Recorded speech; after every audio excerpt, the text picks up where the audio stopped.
नमस्कार दोस्तों, आज एक कोल्ड टाइम सस्पेंस के बारे में बात करेंगे।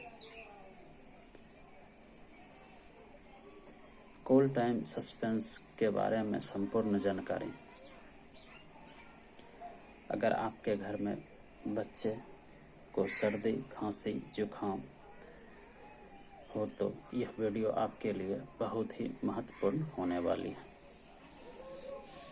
कोल्ड टाइम एक एंटी एलर्जिक दवा जिसमें कंपोजिशन है पैरासीटामोल, एथाफ्लिन, एचसीएल, सिट्रेजिन सस्पेंस, जो कि आप स्क्रीन पे ऊपर दिख रहा होगा, आप देख सकते हैं।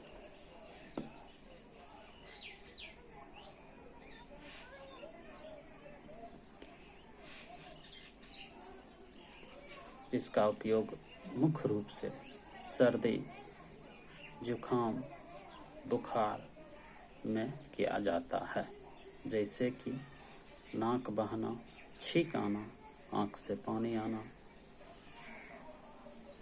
गले की खरखराहट, गले में दर्द करना।